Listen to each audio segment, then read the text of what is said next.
Hello, everybody. Welcome to episode 125 of the Dynasty Junkies.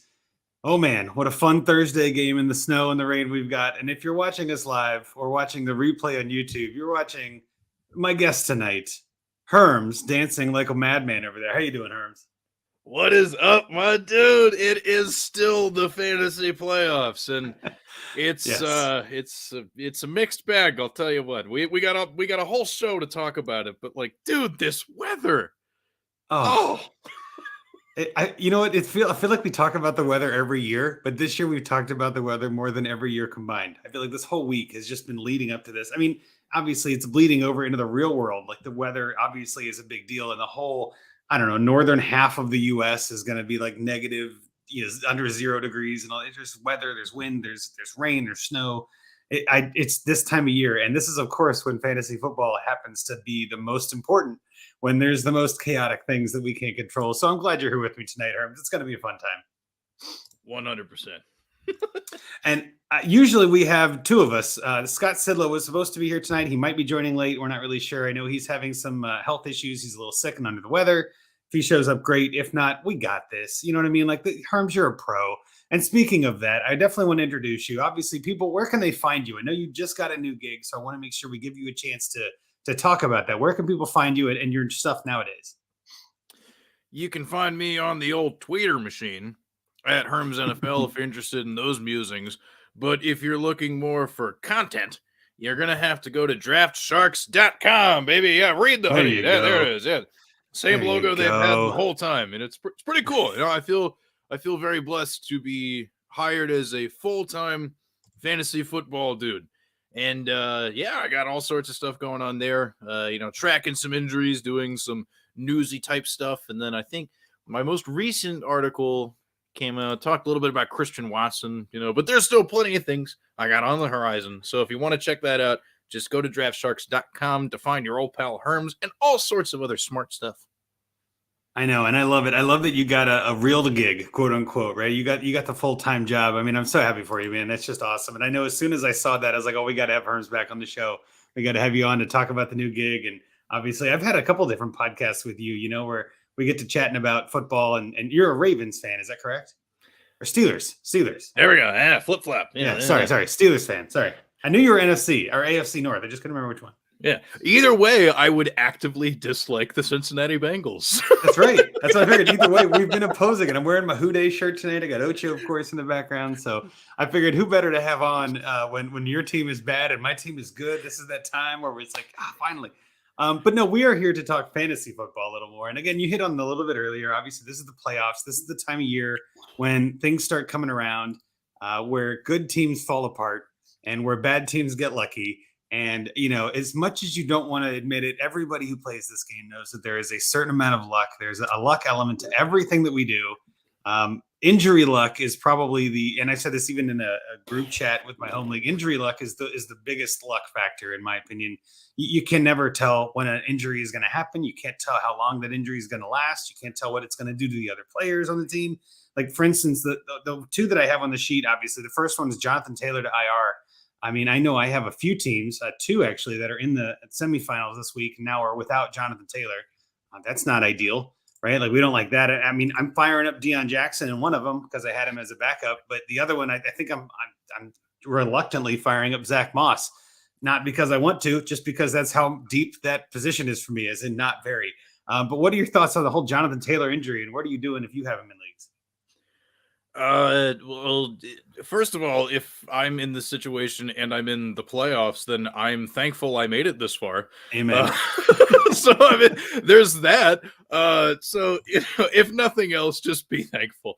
But then beyond it, in terms of the whole Deion Jackson versus Zach Moss of it all, I have been disallowed by the FSWA to talk about my true feelings about Zach Moss. I've already been censured about it in the past. Once upon a time, I was one of those Zach Moss people, and I just refused to learn the lesson that he's just like absolutely mid at best. But it's fine, I don't know. He got an interesting amount of the work in closer to the goal line, but Deion Jackson's good, man. Like, we've seen it enough times this year when Jonathan Taylor's out that, like, that boy balls. So I don't like Moss is one of those this week where you break glass in case of emergency. Yes. But like, I'm talking like in that situation, I don't like Jonathan Taylor being out by itself is not quite all you need for that emergency. Yeah.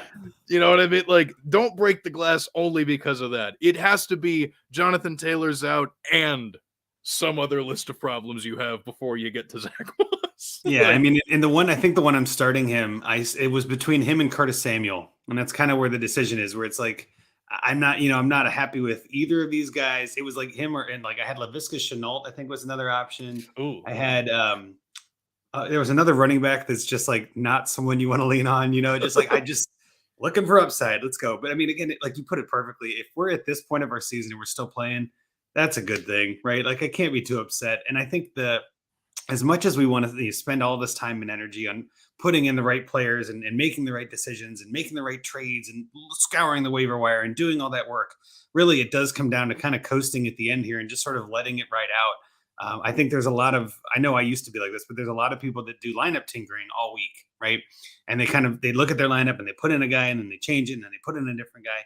I really stopped doing that. I'm partially because I have so many leagues, it just gets out of hand. But also, it's kind of like I'll set a lineup on Tuesday and kind of put them all in, and then I'll check on Thursdays to make sure that the players aren't in my flex, and I'll miss some, right? Like I'm human, and then I'll look and see who's in and out for Thursday night and make sure I'm not screwing anything up there. This week, of course, with a lot of the games on Saturday, that's kind of wonky for us in the fantasy world. We get like one less day to think of things, but it all comes back to the weather, being crazy and chaotic and part of the luck factor here too this week. But it's almost like you check it 3 times as it is. I can't check it more than that. Like that's too many. By the time I get done checking them all, I got to go back and check them again. So it just kind of gets exhausting. So yeah, Jonathan Taylor's out of all my lineups. That's all I can do. And we'll see how the rest falls.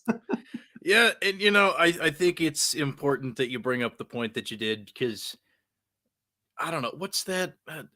Analysis paralysis? Is that what they call that? Yeah, like something like that. Yeah. Don't do that to yourselves. Listeners, viewers, if you're out there, please, dear God, don't do this to yourself, especially because, like, look, it's you and like 3 other people. If you made it to this point in your league, like that's pretty much what's happening. You got to dance with who brung you.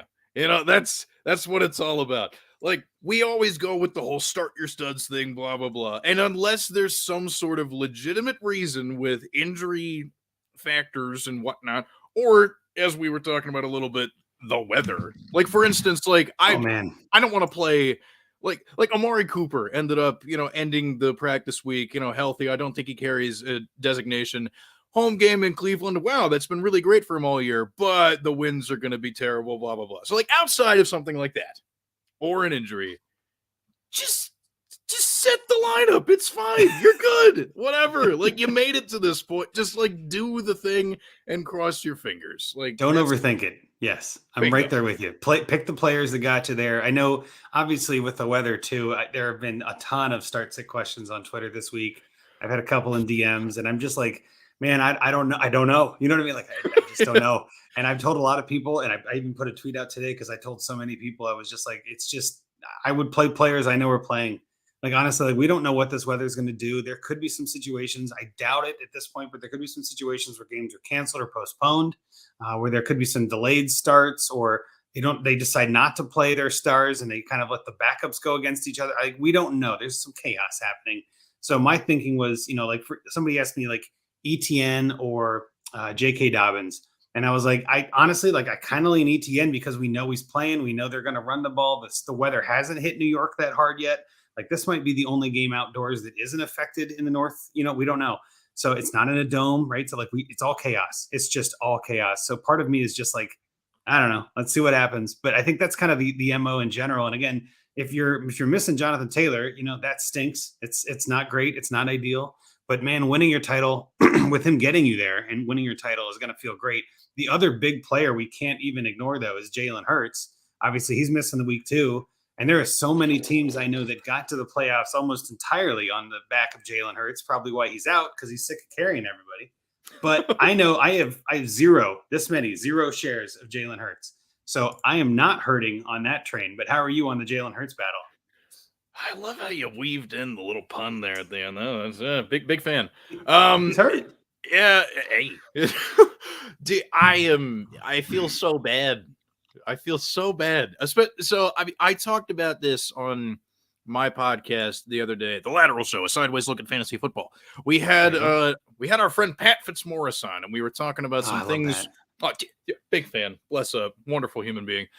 Like, we were talking about things we're looking forward to in 2023 and beyond, just because we were like, let's cater to the audience that's not in the playoffs for fun.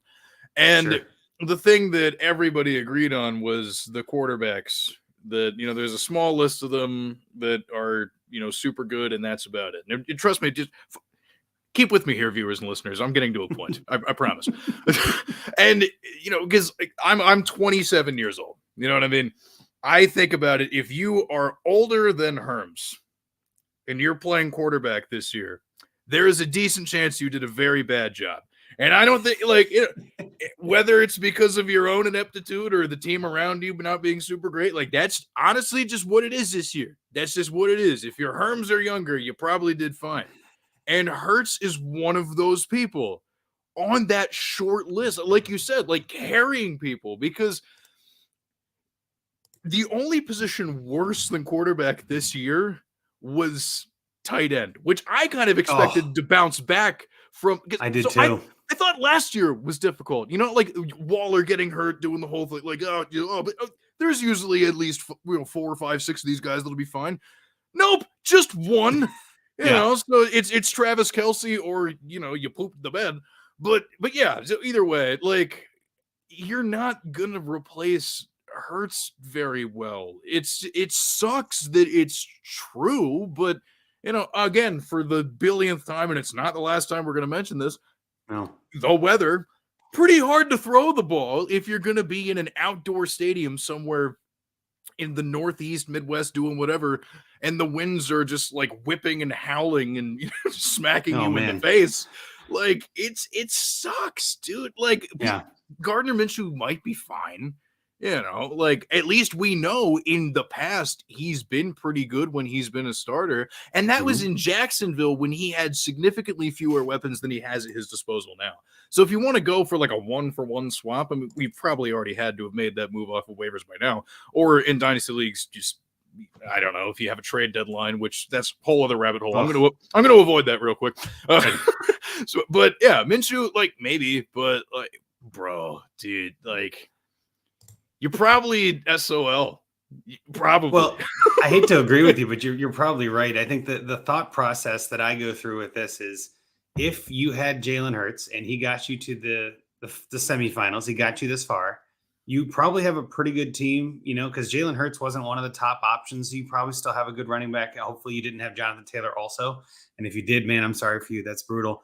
But I think that you kind of hit the main point there, that you're not replacing Jalen Hurts. Whoever you put in is not going to be Hurts. So get that out of your head already. Just put that aside and say, I'm just going to do my best and hopefully get lucky, and just throw it in there and move on, right? Yeah, just wish on a star and see what happens. It's the best you can do. And yeah, does it suck? Yeah, a little bit. But that's part of the luck factor. And I think the funniest part to me is there are a couple of teams that I'm facing that lost Hurts. And I'm like, oh, now I got a better chance, right? It's weird that it all goes around, right? You never know. It's not always you as much as you want to think it is. This is also another, another reason, in my opinion, to join more leagues, right? If you're only in one league and you had all your eggs in that one basket, and Jalen Hurts and Jonathan Taylor, one or the other, or both even, are knocking you out of this, then just join a second league that gives you more options. And I can testify myself, when I was in 4 leagues, it was like, oh, I can follow these. I can do this. I'm in, 17 leagues that I got to set lineups for now. And I know my other hosts, obviously Rocky and Scott, both are in, 40 leagues. Once you get past 10 or so, and even 8, probably, it doesn't matter anymore. At that point, you're just I'm cheering for everybody. You know what I mean? I have almost everybody rostered somewhere. So it's just play your best lineup and let the chips fall where they may. It takes a lot of the stress off. So I just want to say, if you're stressing right now, maybe that's your sign. Join another league and you'll stress less. Absolutely, man. And also, just very, very quickly, since you brought his name up, Rocky, if you're out there, shout out. It's your boy. Hey. But I always got to shout out the homeboy Rocky. Mm-hmm. But yeah, dude, I'm not like a big portfolio player, quote unquote. Like you'll find that I do have not like a ton of overlap, but like there are certain players that I have, across the majority of my dynasty teams. But to your point, still a lot of diversity, still a lot of different things that you can root for. And like, even independent of this specific playoff example, I think people should just join more leagues. Like, straight up, dude. Like, okay, so backstory about Herms. I started playing Dynasty in a Dynasty baseball league. So not just, so you're super crazy. Gotcha. I know. So not only that, but we had like a full, I think it was 20-man minor league system.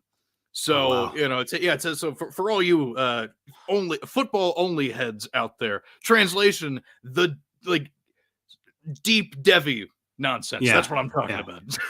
And like I did that I think for 5 or 6 years or something. And like it was fun, but that being my only league, it was like, well, A, way too much to manage, so there's a reason I don't do it anymore.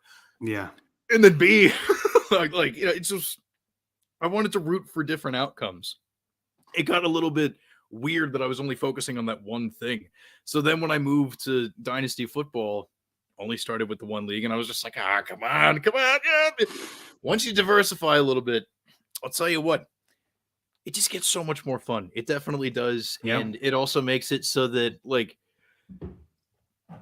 the things that go poorly, quote unquote, in a situation where you're only in like 1 or 2 leagues or something like that, hurt way less if you're in more, because it's like, okay, well, yes, in this 1 or 2 leagues that I'm in, like that player absolutely crushed me. That sucks. It ruined my playoff run.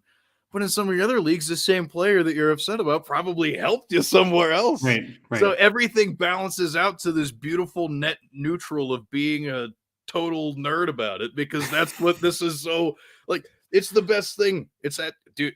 I don't know. I'm rambling at this point, but like, I'm with you.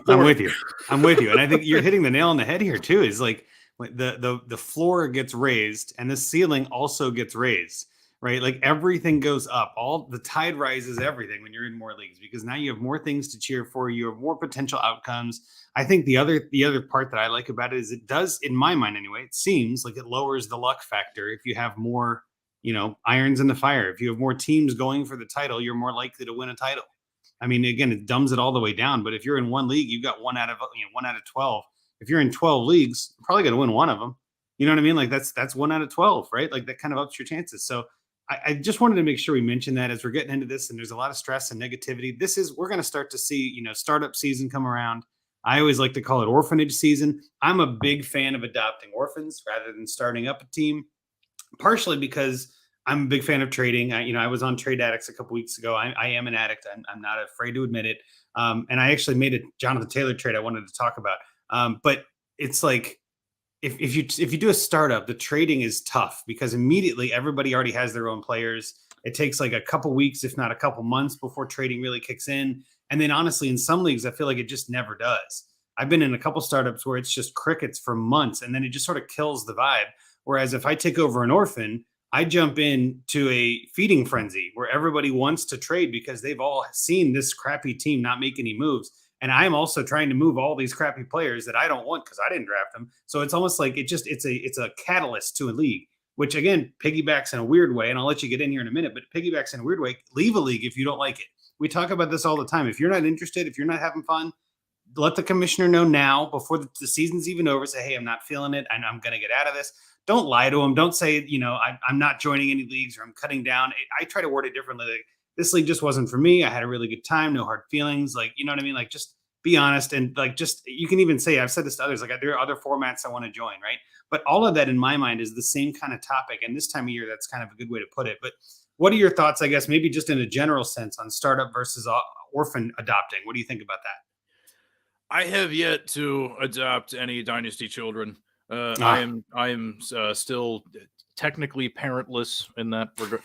I trying to take that analogy too far, but but yeah, I mean, I have not done that yet. But I will say, having only recently, well, I mean, I think this is like my third year of Dynasty football anyway, but in the grand scheme of things, recently, quote unquote, like ventured into this realm. I only did startups. And when I was first doing those, like, I did a majority of them like all in the same off season. So like I got better as the different startups started up. Yes. So like the first few, like, okay, I'm going to admit this and I don't care because this is an educational program. First startup, you're in a safe space here. 100%. First startup I did, the first year was last year. Didn't win a single game. Straight up. Honestly, I did not win a single. I was so bad in the startup that I was just like, oh, people keep saying I should trade back. I don't know. So it was just like a whirlwind. It was the second startup I ever did. And it was the first one I ever did super flex. And it was the first, so just like, I didn't know. So I just botched that terribly. So, I've been having to, build that from the ground up. That's been fun, but a pain in the ass and definitely a little bit weird. And then some of the other ones that like I did better and I have better teams, to your point, like they started a little active and maybe, had some people kind of trail off, a few people left before the start of this season. We got some other people that didn't seem to make a difference in all of them. And, I think I too may cut down on maybe one or two. But if I'm going to do, or I guess if I'm going to add another team to, my sleeper app, because I'll tell you what, that nothing against my fantasy league. Like it's very customizable, but that website, it doesn't work for my brain. I can't figure it out. It's very confusing. I do all of Scott Fishbowl on that app. So, but like, if I'm going to do it, I think it either has to be a startup with people that I know are not going to like let it drop, or like to your point about the orphan thing, again, still haven't done it yet, but if I kind of peek around and like I see somebody tweet out like, hey, check it out, like we got this team and here are the people in the league, like if I see that tweet and I see it's like, okay, like I know like 7, 8, 9 of these people, they're all chill, I am more likely to do that than agree to a startup this 100%. season. I actually was just on the Get Real podcast with Casey Kasem, kind of foreshadowing a little bit. Great episode, by the way. Thank you. That was I've had a lot of people reached out about that, but I had a great time with her. But I said the same kind of thing. I'm like, it's more important who's in the league than the settings, right? It's more important who you're playing with than what the rules are in a sense. Like I'm in a couple John Bosch leagues where the rules are crazy, but they're a lot of fun because the league is fun. You know what I mean? Like that makes it. I don't care what the format is in that case. Now that being said, I do prefer offense only. I'm not really a big fan of IDP. It's just too much for my brain to keep in there, and I'm just being honest. Like I can't do it. Others love it. Go for it. I'm not here to slam your opinion. I'm just like, it's not for me, man. Everything can't be for everyone, right? But back to your other point too about MFL, I know a lot of people that just are anti-MFL. They just can't do it. I am almost the other way. I feel like I'd rather use MFL in the browser, not the app, but go through my mobile browser and have all my leagues open in separate pages. And it's just easier for my brain. So kind of what you said, like my brain does like that. My brain is very DOS. It is very analog. It is very, green screen kind of a thing. That's just perfect for my head. The other thing is with Sleeper, I feel like when you get to so many leagues, I'm scrolling. I don't like to be able to scrolling and finding leagues is kind of annoying. And then like when I go to that league, it starts me in the same spot. Like I kind of wish you could, like if I'm on the player's screen or I'm on the ad screen, if I go to a different league, it would take me to that same screen at that league. Like that would be helpful because then I can like look really quickly and see who I want to add or trade for and all that. Like that's where I get kind of frustrated because it's just an app. Like you can't really run the mobile app on your browser. It doesn't work that well. And then if I'm on a desktop, you don't get all the features. I can't do best ball at all on a desktop. Like, so there's some pros and cons to both. Again, everybody has their own thing. I'm not here to shame, but it's more like for me, MFL is easier for my brain. And that's why I like it. I don't think I'm getting rid of any leagues this year, which is kind of interesting. I usually drop a couple and add a couple. I don't think I'm dropping any this year. I've actually gone through it in my head. I'm like, I don't think I can drop that one. I really like that one. This is a new one to me. I'm starting out so I'm just willing to, let's just sort of ride with it and see how it goes. Right. Probably doing fewer redraft leagues. I always say that, fewer charity leagues, fewer eliminators, like I always say that. And then it never happens. Come September, August, whatever. Like I'm always like, You need one. All right, you need one more. All right, why not? Like, I can't hold it. It's redraft, it's best ball, whatever. Like, oh, okay, fine. But that's where I'm like, I'm still tracking it. I still want to win. I'm still paying attention. So maybe that's where I'll cut back. But we've kind of gone off the rails a little bit of week 15, but I think this is still a good topic. And again, we're talking playoffs in general. So maybe we can kind of pivot in a sense to our main topic, which is the same as it was last week, just talking playoffs, right? So unless you had other stuff you wanted to get into about that offseason, and we have a whole few months to really talk about that. But if there's anything you want to hit, go for it. Otherwise, we can start talking playoffs a little bit here. I mean, the only thing I really have to add to that, I would say, is just it's a much broader point. But this goes for Dynasty or redraft or whatever. Platform shaming. Don't do that. Oh, yeah. Just don't do that. Like, look, and that's why I diplomatically said what I had to say about MFL. That's the way to do it. Because it's like, I don't think it sucks per se. It's just not how my brain works. And you said the same. It's a very valid point about Sleeper as well. It's like whenever I see people just being like, bro, you're still on ESPN. I'm like, yeah, because I like how it stores the league history. And I'm extremely familiar with the layout. So, like, sorry that we haven't trekked over to Sleeper yet. Like, it's fine. It's like, there's to each their own. Yeah. Exactly. There's no platform. Like, are there some that function better from an objective standpoint? Like, sure. But how many people, in the grand scheme of things, outside of our small bubble, how many people truly care about that? Like, I don't know. Once I peek my head out from, the little, greenhouse that is the fantasy football community, nobody I know is complaining about the fact that their league is still on Yahoo or NFL.com or something. Like, it's fine. Yep. It's absolutely fine. Like, bring it up to your league if you want to change it and you're that passionate about it. But, like, it's not really that big a deal. I know I'm in the minority on that, but no, I'm kind of with you. I do feel like it's tough to get 12 people, whether they're random or not, to agree on anything these days. I mean, there's so much in this world that is dividing everyone up, and we're not going down that rabbit hole. But just getting everybody to agree to a platform is a good decision. Let's just, go for it. Let's make it happen, right? That being said, I am on one ESPN league. I'm on one CBS league, and I'm on 8 Sleeper and 12 MFL. Like, I'd really much rather consolidate that down. So whenever that vote comes up, I check the box. That's the voice I have. Like, I'd rather go to Sleeper. But if we stay, okay, I'm fine. You can always, like I said before, you can always choose to leave the league. It's your time. Your time can be precious. If you don't want to do it, then don't do it. No one's forcing you, except if you're in like a home league. Like, I'm in a home league for 20 years. I can't get out of this group DM thread if I wanted to. Like, it's a text thread. I can't leave. You know what I mean? So it's like, if I'm going to be in the text thread, I might as well be in the league at this point. So at least I know what they're talking about. But at the same time, no shame in it either. Like, my answer was very diplomatic as well. Like, I prefer MFL. I'm not here to say anything is better or worse. There are some that I purely don't like, but if you like it, go for it. Knock yourself out.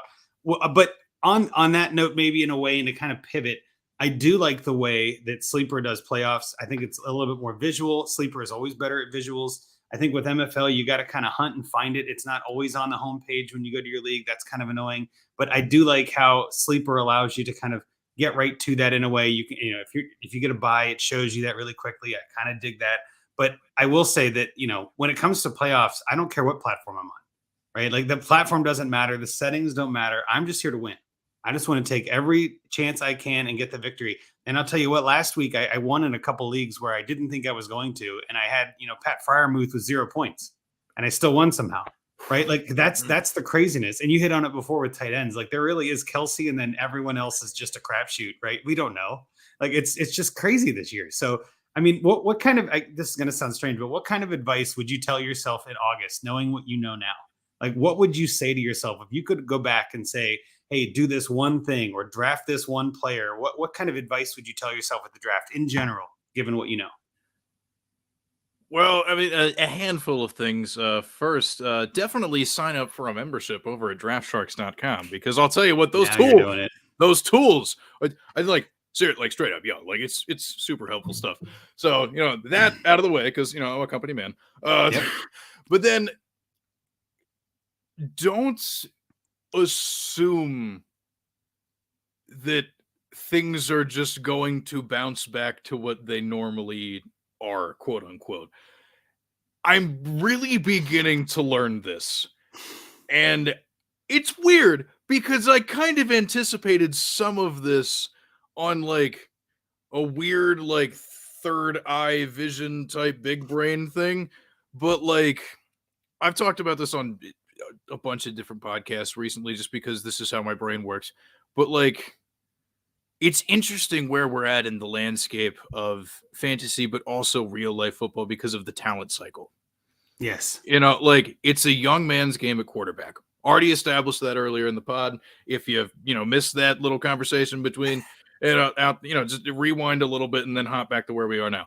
So we got that. And then the running backs, like, in terms of, the talent cycle, flipping over, if we're talking about it being a pancake that you're cooking, it's like that thing was midair, maybe like 2-3 years ago, and now it's right about to hit the pan again, and then, because like Derrick Henry's not getting any younger, folks.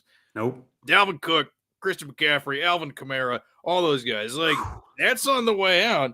And then you look at this 2023 class that's about to come in, coupled with, some of the people that have come in over the last couple of years. I'm not trying to, cast any shade on, ETN and Jonathan Taylor and, those cats, but you know what I mean?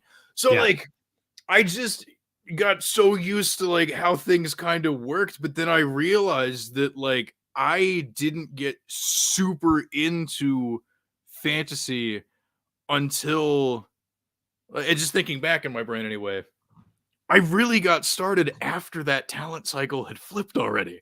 Yeah. So like I had just been operating under the assumption that like, oh, this is just how things work. Cool, it'll be great. And then no, like a lot of those quarterbacks are gone. A lot of those running backs, those names that I just mentioned, and also like Ezekiel Elliott, guys like that, like that was around the time that was just the same group of people that we were drafting at the top the whole time.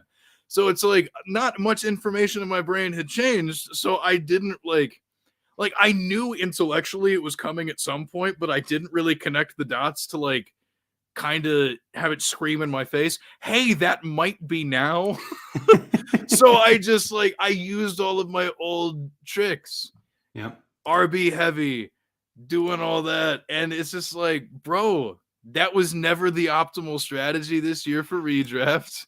And like, and then like my advice for Dynasty to myself in August is a whole different animal, which I'm sure we'll have plenty of time to talk about. Oh yeah, more Dynasty stuff. But that's kind of my big thing that like not only for myself, but I really want to like get into the heads of viewers and listeners is like we're in a different phase of the ball game here, folks. Like it's gonna be weird for a little bit until we really see some younger players kind of develop and watch some of these old guys get pushed out. Like we're going to have another cycle of like 3, 4, 5 seasons where we can better predict things more accurately, but like we're just at that transitional period in the NFL and in fantasy. So like you got to recalibrate for all of that. Well, and I think you're hitting exactly where I was going to go, which is in a similar way anyway, was draft more depth. Damn it. Like, yes, man. Yes. I just felt like there was always injuries, and we had Breece Hall go down too, right? Breece Hall was going to be the next RB1, and then he got hurt, and then Christian McCaffrey got traded, and we didn't know what to expect there. And there's just chaos every year. Right.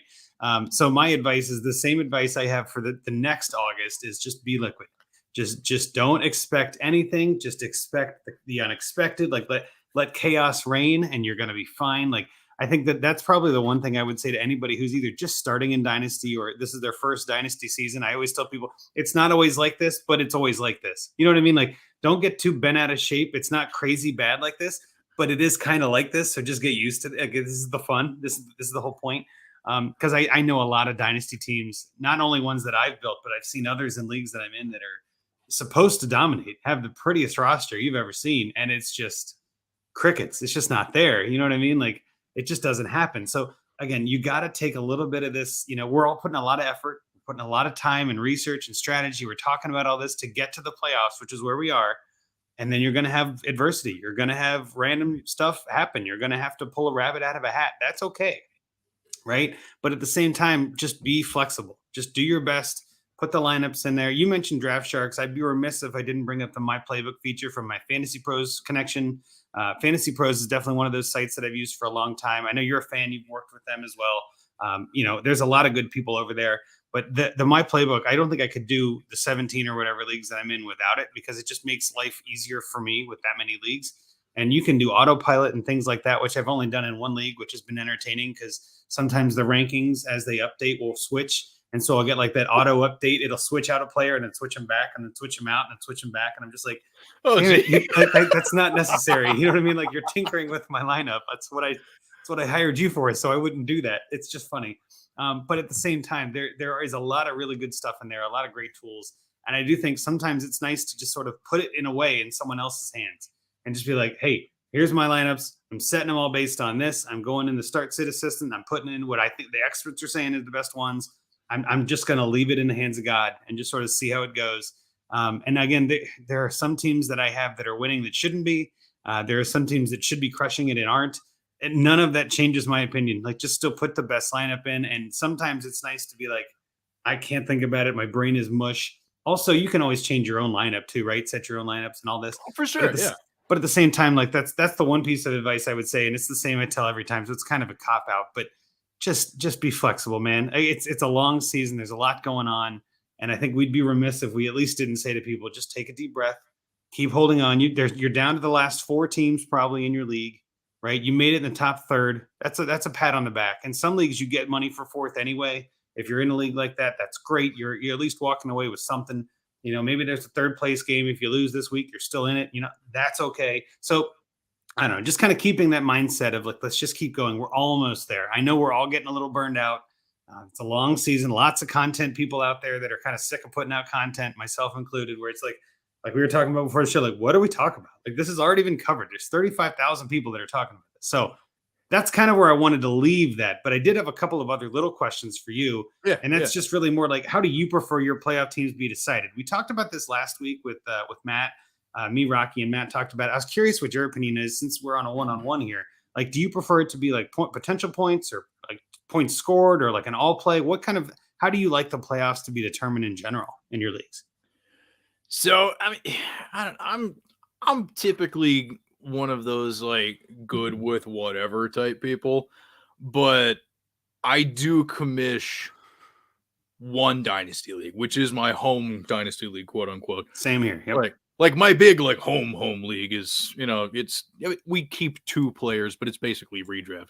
So, but like my home dynasty league that I am responsible for, the way that we determine that is like, half of the dudes are people that I know. And then my co-commish, who actually, I think I've shared this on another podcast before, just like quick backstory about it. Like, I was doing a mock draft on ESPN like years ago when they still had like the little chat room thing, like that you could do while you were mock drafting. And there was just like this super cool guy, and we were just like going back and forth, like talking throughout the whole thing. And it was just like, dude, you are cool. Add me on Instagram. And we started a league. So it's like, it's beauty. Yeah, it's like him, his brother, and like, a few of his friends. So it's just like, it's all the people around here. I manage my division, that dude, his brother, and his friends, they manage that. And That's then cool. like, yeah, it's a lot of fun.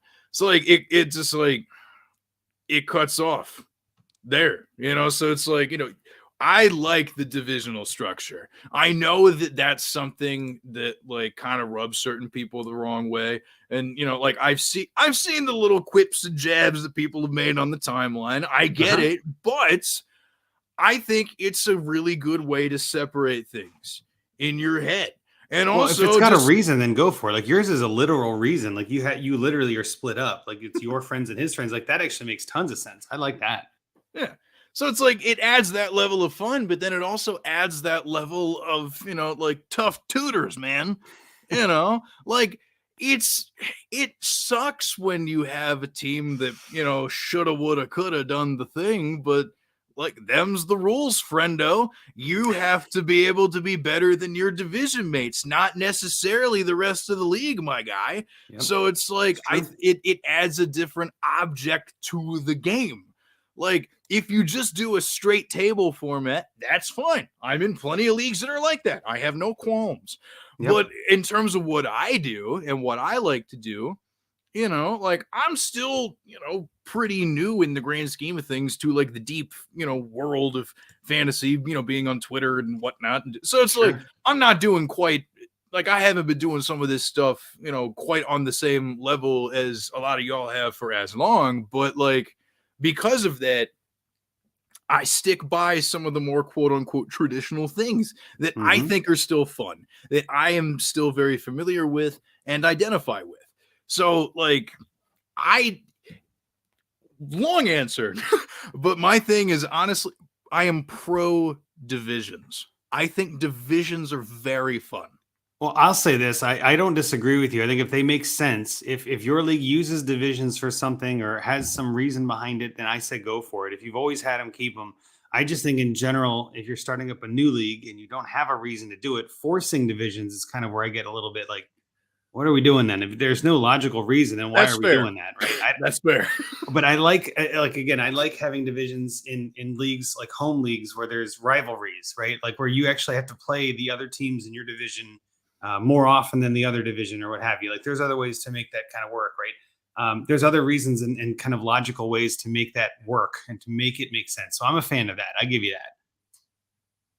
And I think too, just the other thing though about the playoffs. Then, do you like it to be if there's 12 teams in 2 divisions? Do you like it to be the top 3 from each division, or like top 2 and then the best 2 remaining? Like, what do you kind of like to? How do you like to mix it up when you get to the playoffs, even if you have divisions? I think, and I'm glad that you bring this up because it's like it's been kicking around in my brain for a little bit because I want to propose something a little bit different in this league because like we kind of just have it straight. What is it? Top 3 from each, and that's it. And I'm just like, that's okay, but to kind of spice things up a bit, like I do think there should be, some. And I already talked earlier about, like my, penchant for being a baseball nerd as well. Like I like the whole wild card concept. It's fun. It's like a little something else that you get to spice it up with.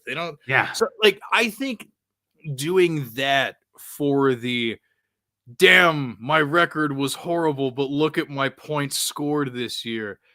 I feel like maybe there should be some sort of reward for that. I would be okay with that because it does suck for those managers that like score 1 trillion points, but then had 1,000,000,004 scored against them all year. And they ended up sub 500. Like there has to be something to kind of help you out a little bit. Well, I think that's where I go with like potential points is my preferred because I feel like that also takes a little bit of the tanking aspect out of it. It kind of puts like the so to speak best potential team left. So like, doing the top, again, if you're doing divisions, it would do like the top 2 from each division. And then the 5th team in the playoffs is the best record remaining. And then the 6th team is best potential points remaining. So that way you get a little bit of variance taken out of it. If you're, and there are definitely teams that I've seen that are like, 5-9, but have the 3rd highest potential points. Like they just didn't pick the right lineups or they just got really unlucky with their matchups. Like that's a good team that I think deserves a shot in the playoffs. So that I'm fine with, right? That I'm okay with. But again, I think it just anything that helps that 6th spot, spice it up. Like you said, add a little seasoning to that last spot, make it a little more risky, a little more fun. It puts everybody kind of in it throughout the whole season. Even if you're losing, you're like, well, at least I scored a bunch of points. That helps there. So I'm a fan of that. Dude, man, I didn't even know about potential points until you just brought it up. I had no idea that was even a thing. And especially because like think about the fun of that, especially if it was for that first reason that you brought up, where it was just like, like homie didn't set the best possible lineup all year, whether it was because of, just laziness or ineptitude or whatever. By rewarding it that way, it's just like, look, time to step up to the plate, friendo. Like, like kind of apply some pressure to that member of your league. Like I think that kind of like out of the blue snap type reward gets people stoked. So like now that I know about that, I'm definitely going to keep that in my filing cabinet of information somewhere in the back of my head. Smart. I'm sure there's a ton of filing cabinets in there, but I think I think the sleeper. I think you can see it, but I don't know if they allow you to physically like put that in as an option. I know MFL can select that as like a tiebreaker and all that. So one of the many reasons that MFL is slightly better for customization, but that's not necessarily the biggest deal to some. But I think potential points again in Dynasty is a little bit easier too because then again it removes some of that need for tanking rules and like how strict do you want to be with tanking? If a team has good players on the bench, should they be rewarded or punished? I kind of think that if they're benching good players to intentionally lose, more power to you. You're just throwing your money away at that point. Like if you want to tank for 3 years to try to win in the fourth, good luck. I don't think it ever works, but you're welcome to try it. I think there is some validity to the argument that like it makes the matchups at the end of the year a little wonky, where there's teams that are tanking that weren't at the beginning of the season. So like, oh, when I played them, they were playing their best lineup, but now you're getting an easy win. Them's the breaks. I don't know what else to tell you. You know what I mean? Like, I can't really get that upset about it. It's just sort of the way things go. So again, it just there's so many ways. There's so many fun reasons and kind of options in fantasy these days. And I do think too with redraft versus dynasty, there's some differences. So I was just kind of curious. And again, if you end up using potential points somewhere, let me know. I know we do that in some of the leagues that I'm in, and it does make it a little bit different, just to sort of say, you can bench whoever you want. You might still make the playoffs. So be careful. You still might not get the 101. You know what I mean? Like you might be tanking and losing on purpose because you feel like you don't want to win or you really want Bijan Robinson. But I'm sorry, man, your potential points are sixth best in the league. You're in the playoffs. You're 107. I don't care if you're the worst record. So it kind of makes it like, well, then why tank? You know what I mean? Like if I'm gonna be scoring points, I might as well put them in my lineup, right? So it kind of keeps everybody a little honest without forcing people to tank. Except, and the other thing I think it does reward, which I like, trading players for picks. Right now, I'm getting points off my roster. I'm literally rebuilding my roster. I don't have a player on my bench scoring points. I'm trading for a pick which scores 0 points. So there's some value there. Again, I think it incentivizes trading a little more. It kind of opens up the door to being like, if you really want to get that 101, you're going to have to send everyone on your roster away, in a way to do it. So I think it opens it up. And even if you do the entire, the six that don't make the playoffs, ranking them by potential points, I think is a great way too, to sort of say who is literally the worst team. They deserve the 101, not who is the most active at tanking or who's the best at dynasty. Like, no, help the worst team get better. That's what I think the 101 should do anyway. Now, if they botch that, which happens, I'm sure you've seen this too, which happens in every league I've been in, where there's a clear-cut 101 every year, and someone's like, no, I'm not taking that guy. I'm taking this guy. And you're just like, well, 102 just got a gift. You know what I mean? Like, all right, great. You're like, that's great. Like, it happens all the time. So it doesn't guarantee they're going to get better. It just gives them the best chance. So that's kind of where I'm at with some of that. But I know that's obviously a lot of playoff talk without saying anything. We're still saying a lot. I love that. Anything else you want to talk about with the playoffs before we move on to our listener leagues, and then obviously find me a trade? Not really, but I will say just kind of like broad strokes. If there's kind of one thing to take away from our, big kerfuffle of, things that we're bringing to the table, I think it really highlights exactly how nuanced this game is in this format and why I encourage people to really think about their dynasty teams and their dynasty leagues. Again, I'm bringing baseball back into it just because, like, honestly, that's the first sport that I fell in love with. That's the one that I, for years, knew the most about, and that's the one that makes the most sense to me. When you're really trying to evaluate where you're at, what you're trying to do, and what your approach is, you have to think about it a little bit more pragmatically because there are a lot of, broad strokes pieces of advice that do apply.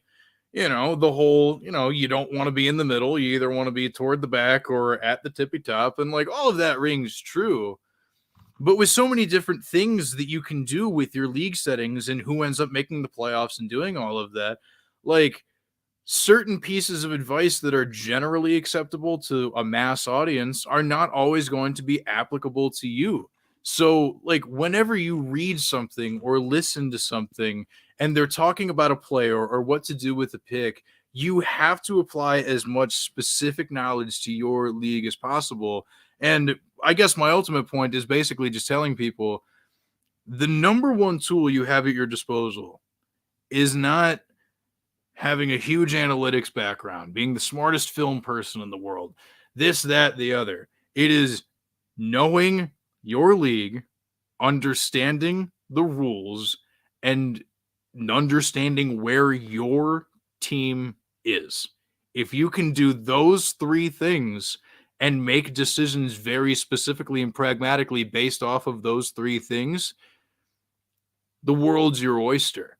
Like that's why I don't do a ton of portfolio type play, just because like my brain can't process it that way. Sure, and there's nothing yeah. wrong with approaching it that way. I'm not saying that that's wrong, obviously, because like but like I really think like those are the three pillars of Dynasty that you just have to do, because like not everything is the same. Most things are, like, hey, this player is young and good, so A+.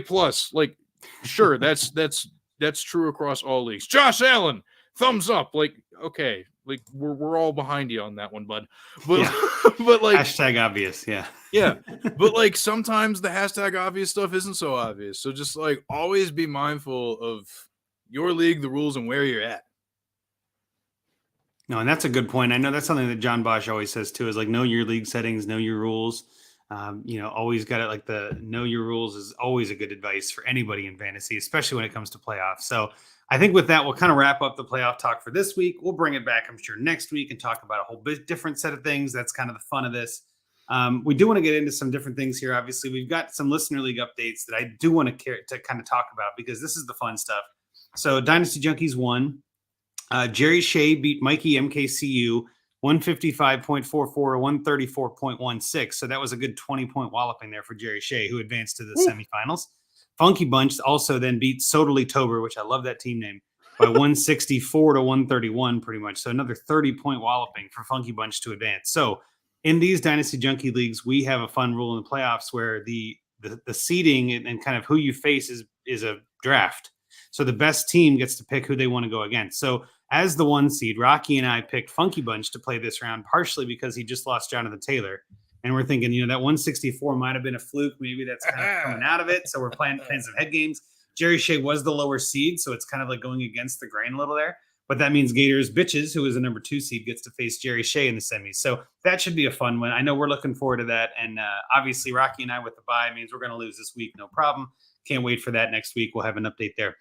Dynasty Junkies 2, which is a 14-teamer that we started up this past offseason. Coast to Coast Dynasty Mercer beat Dynasty Wazoo 143 to 120. So again, a 23-point victory there. Pretty convincing to advance to the semis. This one, there's only one bye. There's only one team that gets a bye. There's 17 that make the playoffs. So Coast to Coast Dynasty Mercer advanced. Policy Gronks beat the guys at Fantasy Timeline 167 to 114. So a nice solid 50-point win there. Just cruising. Oh, man.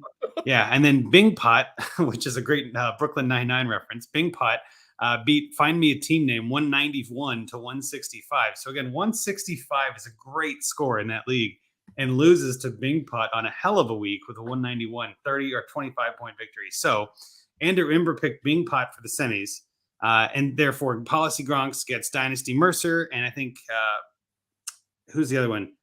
I forget who the other one is, but I think that's it. I think those are the 4 matchups. So it's just Andrew Imber picked Bing Pot, so Policy Gronks gets Dynasty Mercer. It should be a good matchup for this week to kind of see how things go from there. But man, both of those leagues are very active, a lot of fun. I know the DJ2 chat on GroupMe is always going. I feel like we're always talking about something in there.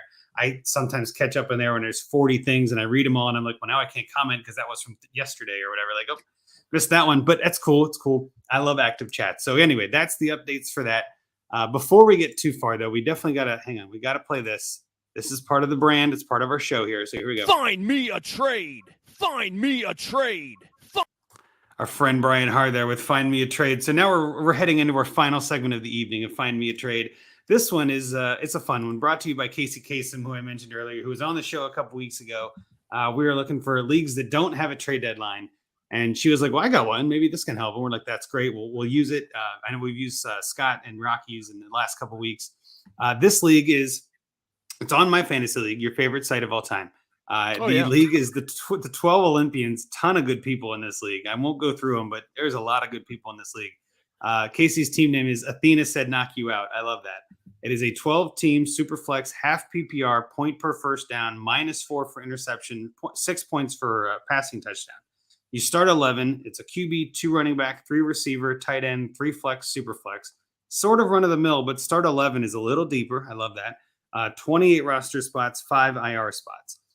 Casey's thoughts here is she kind of went through some of the scoring, but Rankings will be determined based on the following criteria: overall winning percentage, total points scored by starters year to date, then head to head. So we were talking about that before, so I wanted to mention that here. That's kind of a fun one too. And obviously we're in the playoffs in this league now, and there is no deadline. So in theory, these trades can still happen, but Casey is out of the playoffs. And given her team, and Herms, you might have an opinion on this too, given her team, she's out of the playoffs. This team needs some work.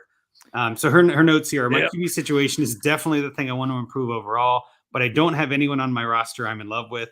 I'm 4-9 at the time anyway, not expecting anything this year. I have 2 firsts next year. Oh, and 5/3 WTF. I love that.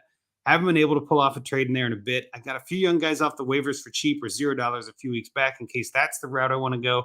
But I figured you homies would be able to figure out a trade that works for me. So little did she know the homies would be me and Herms, and we're going to do our best. We're going to help where we can here, Casey. We're going to get to you. I'm not going to go through the team just because there's only the 2 of us anyway, but the highlights are pretty sparse. Anyway, if I'm being honest, there's Deshaun Watson, Zach Wilson, who just got benched, Mitchell Trubisky, Ryan Tannehill, Davis Mills, like lots of QB 2 and 3s at quarterback. Running back, it's real narrow. It's Najee Harris and a bunch of scrubs. Tyler Algier has actually showed up lately, so that's not entirely a scrub. Darrell Henderson's still a free agent, last I heard. Receiver, Brandon Ayuk, Paris Campbell. That's about it. AJ Green, I guess. Alan Lazard. Like, there's just not much there. Tight end, she's got a bunch of good options here, though. TJ Hawkinson, Cole Kmet, Dawson Knox, Hunter Henry, Kate Otten, Logan Thomas, Adam Troutman. So lots of good options at tight end. But yeah, I agree with your status there, Casey. I think your quarterback room is hurting. I guess that's the best way to put it. But I guess I'll kick it to you first, Herms. What trade did you come up with, and where do you want to go with her team if you had it? In terms of thinking about what I would do in finding a trade, like I'm going to echo your sentiment about what you said about her tight ends, because like that is the pool of goodness on an otherwise struggling roster, which, again, not offensive to say because she said as much too. So, but like, because she has so many of those options there, like that was the first place my mind kind of went to. I was like, okay, well, you can dip into that little piggy bank of savings you got there to start, kind of accelerating something here a little bit. But then, I also noticed that we, identified a common trade piece in my beloved Najee Harris. Yeah. And, which is fine, like running back, you figure it out. It's a thing that you do. It happens every year. Like, streaming the position is not something that only applies to redraft, folks. So as it's a Dynasty podcast, people who listen to this know, but still, I know, yeah. But just throwing it out there for people who didn't. Like, yeah. So like, I thought, looking at this, I was like, you probably want to hold on to Hawk just in case, especially because I found a trade partner that could possibly get you Kirk Cousins, maybe. But like Dawson Knox and Najee, I'm like, there. I think you can start there and be like, hoo. Now, I'm not saying that has to be like the final offer that you send out to somebody in general, but like in terms of just like a strong starting point for a trade offer, given the whole league settings and everything like that and how scarce tight end is anyway, and the fact that you just have a luxury of that, like, yeah, that's where my brain immediately leapt to first, because it's like, obviously, like, trading one-on-one, if you can take a position of, an abundance of strength in an effort to make an improvement where there's a significant weakness. Like, it's the logical thing to do is, if you have a pot of beans with way too many beans and you got another pot with not enough beans, move some beans. You got to move the beans. Exactly. The Dynasty Beans. There we go. Check out my new podcast, Dynasty Beans with Herms. Move the beans. Yeah. Move the beans. I just don't flick the bean. We're not talking about that. Yeah, there we yeah, we got to, Patreon serves multiple purposes, folks. But Jesus. Okay, so that's where my brain went. It's all good. You're in the right spot here, Herms. I'll piggyback on this and say I agree with you. Obviously, I agree with you. I think that there are a couple of ways you could take this team. I think if this were my team, and it's kind of how I look at all of these, is if this were my team, I would not want any running backs on my roster. I'm not winning. Running back is the last piece you add to a team to go in. So in my head, it was like, well, Najee Harris is clearly the solid and maybe even best piece on this team, but the solid running back option you have. I send that to another team that might have a need for him. I think Najee Harris is going to come back fine next year. I think he had a rough go this season, partially injured and not really full 100%. And that team is still trying to figure out who they are. So, like, why run the risk of injuring him and giving him a ton of carries? I totally get why they spread it around. As a Steelers fan, I'm sure you have a whole different set, but the same idea of analysis on that. Oh, yeah. So my thought was to send Najee Harris and maybe another piece if you need to, because again, everybody's a little bit all over the place on Harris, but send Harris to buy the beard of Zeus for Kenny Pickett and Jerry Jeudy. And the logic here is Pickett and Jeudy both are kind of descending assets right now. I think there's a lot of question marks around both of them. I mean, is Pickett the quarterback long term? I think so. I think a lot of people think so, but is he going to be a QB1? I don't think so. I think it helps your team to get younger at QB. It adds another QB without giving one up if you can. And then Jerry Jeudy, I think, again, is another young receiver who is obviously paired to a potentially Hall of Famer and Russ Wilson, who just forgot he was a Hall of Famer. I don't know. So I think at some point that team turns it around. But I would look to move Harris first thing. I don't know if I would sell low because there's no urgency here. And, take your time, find the right deal. But I would probably – this is where I would probably do. I would send an offer for Harris to every team and just sort of kick the tires on every team. Find something on every team that you kind of want for Harris. It doesn't have to be perfect value. It doesn't have to put into a calculator and see if it works. There's a lot of calculators that'll have the Pickett Jeudy side on this one way over the Harris side. But again, Harris is such a wild card. All three of those players are. So pick risky players on the other team. Maybe you get lucky. Maybe you get a counter. And I've seen this happen in my own leagues where I do that, where I blanket the league with a trade to get rid of Wan'Dale Robinson or something, right? Like he got hurt and I sent everybody an offer. And I got a couple offers back that were kind of intriguing. We went back and forth and I picked one, right? You're going to have to grind a little to get this done. But if you do that, you might get something you like. You might get something coming back that you didn't expect. They might accept that first trade. I mean, that's happened too, where you're like, oh, okay, I guess my work here is done. I'll take that. Yeah, because I said it, I'll take it, right? So that's kind of where my head goes on it. But in a sense, I guess you sort of agree, I think, already with this logic, right? I mean, like, Yes. There's nothing that you're going to comment on in a negative way. But what do you think about that in general? Especially as it pertains to Najee specifically in this instance, I can say definitively, speaking from the home Dynasty League that I talked about earlier, there was a manager in a similar spot who did this exact thing, grinded it out, offered, put it on the block, saw what was out there. But it wasn't even just that league. Like Najee is somebody that if you're not in that great spot, like you are going to have to put out a lot of feelers and kind of test the waters on that, because I'm not going to bore people with my feelings on the Pittsburgh Steelers. Like I could go on about that forever, and we're already deep enough into the show, so you don't need the Herms soliloquy about all of that. But like theoretically, it'll get better. But if you're in this position anyway, you don't need him. And honestly, I will also say, to your point, like it was a little challenging to find a super logical trade partner because of where she's at and because of what the biggest asset that she has to give up is. So like if you put in that legwork and you end up finding something, like it will be a fruitful reward for your time. It really will. Like some of the ideas that I came up with, like I pitched a couple managers that could give you some decent quarterback options, but there were some older guys that I'm not going to bother mentioning because it was a difficult part of this exercise. But, like Andrew, to your point about, Pickett specifically, like I said, I wasn't going to go on super long about the Steelers, but I'll talk about him briefly. I was talking about this with my brother earlier. Like, I think worst case scenario, Kenny Pickett is Andy Dalton now. The median kind of outcome is like Bengals Andy Dalton / mediocre once upon a time Derek Carr, which is still somebody that you can play as a QB2 in a super flex league that you're okay with. And then best case, Kirk Cousins without the aversion to playing in prime time. Again, that's best case, but like it's still possible.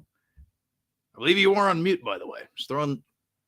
No, I was gonna say like I was coughing there, but no, like you're right. Andy Dalton hated primetime too, though. Andy Dalton was not a fan of primetime. Oh so yeah, Andy Dalton, that's already in the same boat. But now you're on the right track. The other thing, and I think you talked about this too, is that your tight ends are where you're the most. You have the most assets, right? So if I can't find a trade for Najee right now, I'm fine with that. There's no urgency to it. I don't mind sending out some feelers, but you're gonna get some, you're gonna get some crap counters that are just not gonna feel like. You're going to get somebody who tries to be fun and send you like, I don't know, like I'm trying to think of one that would make like Clyde Edwards-Helaire and Zay Jones for Najee Oh, my Harris. You're Lord. going to go, no, I'm not doing that. Like, okay, that's too crazy. I'm not. So wait, if you have to, don't make a trade now. And I know Casey knows this. She's very smart at this. But if it were my team, I'd try to send those out. And if nothing comes from that, if I can't find anyone willing, I'm willing to hold Najee until the draft. Now, like the next kind of point in the season when people are trying to trade. And then I might start to pivot and say, all right, well, what can I get for Cole Kmet? Right. Maybe I target the Justin Fields manager and say, hey, you want to pair that up? Like if you've got Fields, maybe you want to do something there. Same with the Josh Allen manager with Dawson Knox. Like just sort of throw some trades that direction, see what sticks. I kind of agree with you on holding Hawkinson because I think that that's going to be one of the best long-term assets. But also at the same time, I don't mind offering Hawkinson if somebody is really willing. Because like we said before, tight end is such a bleak landscape. There is someone out there that may be willing to overpay for Hawk. So I think those are kind of where I would go next is to those 3 tight ends and sort of see what the best I could get. I didn't look at the draft picks, but in all honesty, it doesn't really matter anyway. I mean, there is some value in having draft picks. I don't know if you're going to be able to get a first for Najee anymore. I mean, it kind of depends. I'd like to think you still could. I do think he is still worth a first. I just don't know if anyone. I mean, I don't know if anyone. I don't know if everyone's going to give that. There are definitely some that will. If I was in the league. Well, and I think it depends too of where the first is. It depends on how desperate. Like if it's one of the playoff teams and they're looking for a push and they're, they just lost Jonathan Taylor. That's another thing I would look at is like, well, who just lost some players? That's always a good idea. So go to the Jonathan Taylor manager and say, hey, I'll trade you Harris and Dawson Knox for Taylor. I don't mind something like that, right? Maybe you can pull off a trade like that. Kind of striking while the iron is hot. Like that's kind of where I try to make a move.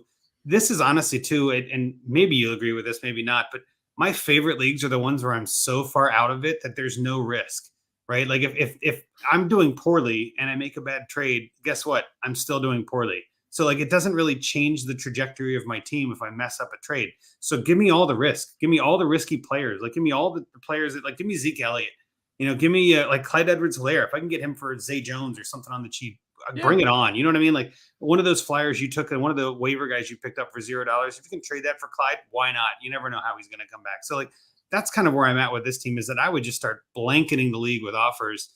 It is a very active league from what I can tell. There's some great guys in this. Again, don't want to drop any names and have to pick them up later, but this league has got some people that like to make moves. And this league has got some guys that know what they're doing. And Casey is amongst some Olympians for sure.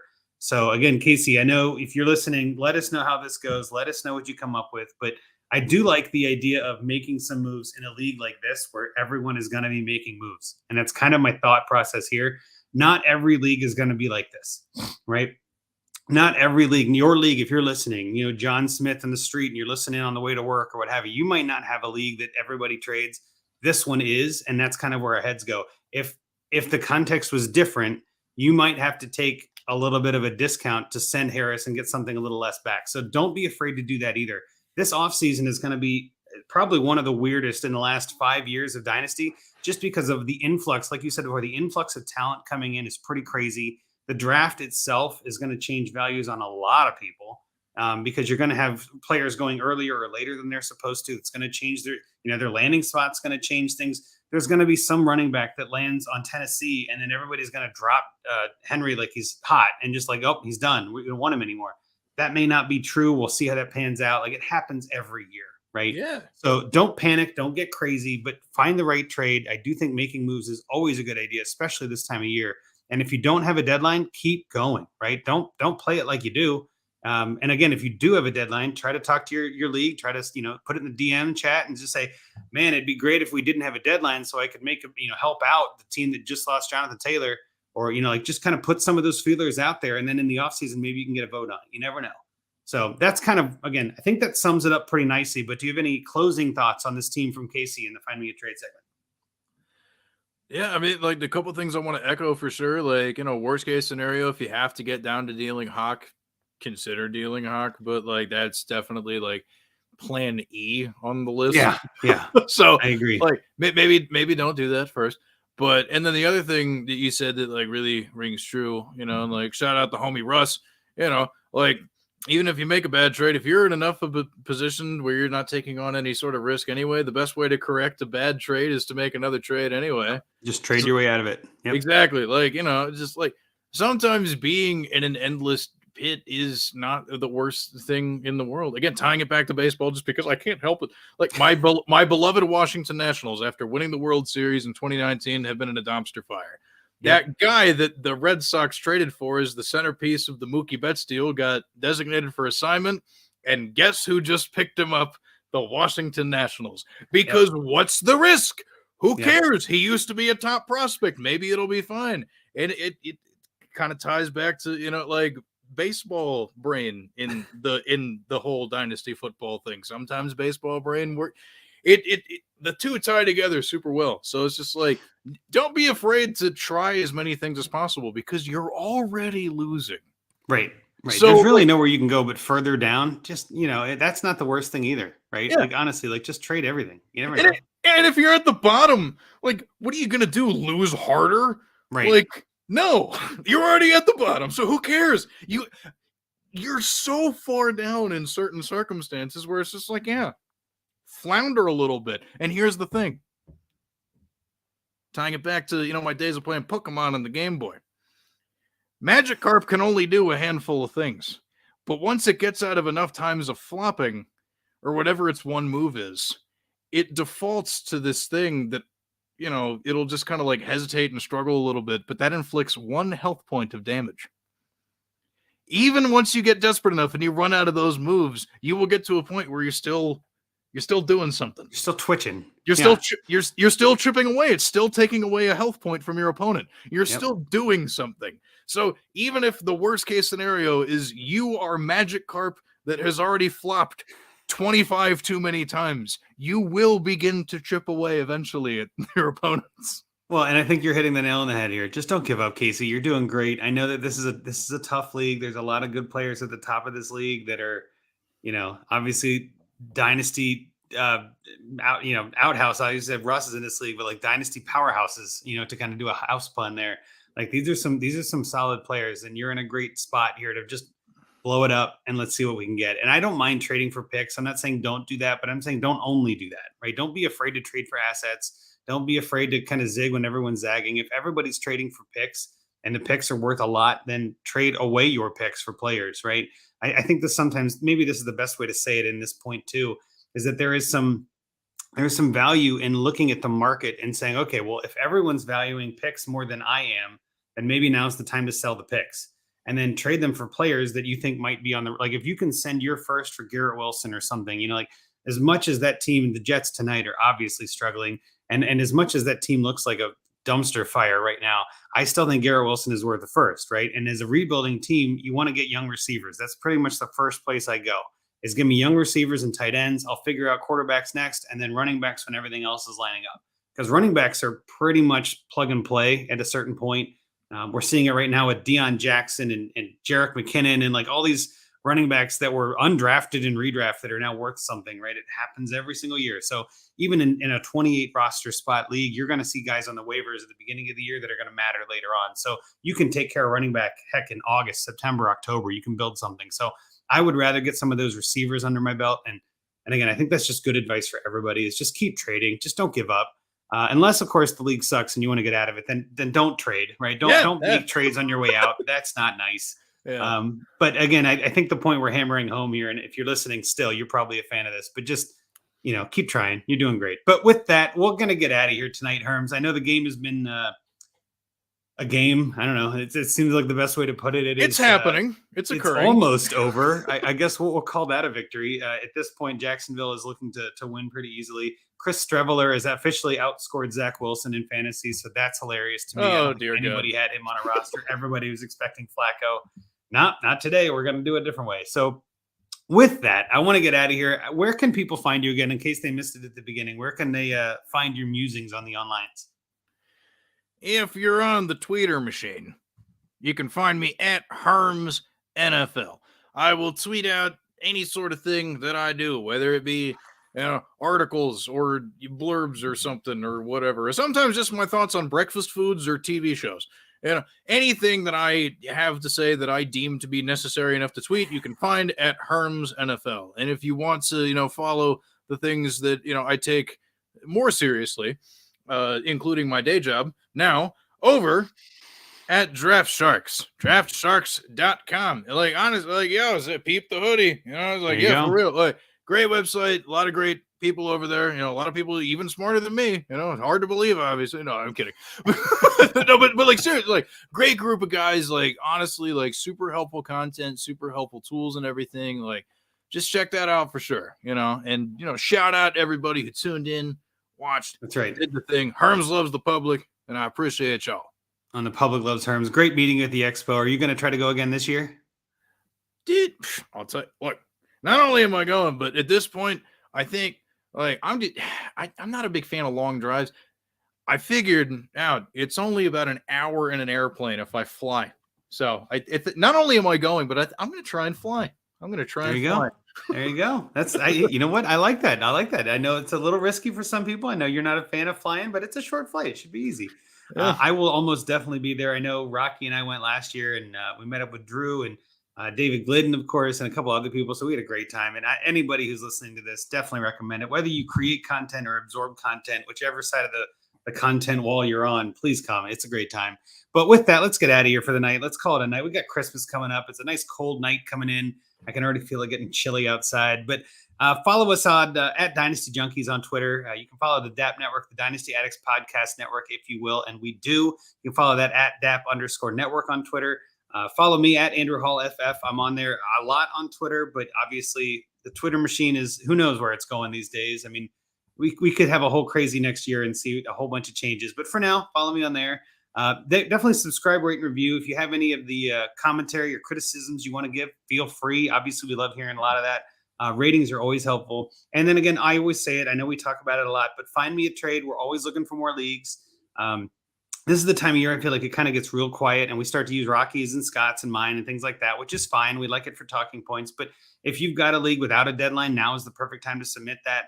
If you've got a league that you just need a lot of help in, and you know it's going to be in January, you know, hey, we have a deadline, but you know, love to get you in January. So get on the books. We've got a lot of teams that are already on the list, but always willing to add more. So find us there. And with that, I'll make sure that since it's just me tonight, I'll say thank you for tuning in. Thank you, Herms, for being here tonight. Appreciate your time. If you're still listening, we appreciate you very much. And with that, Junkies out.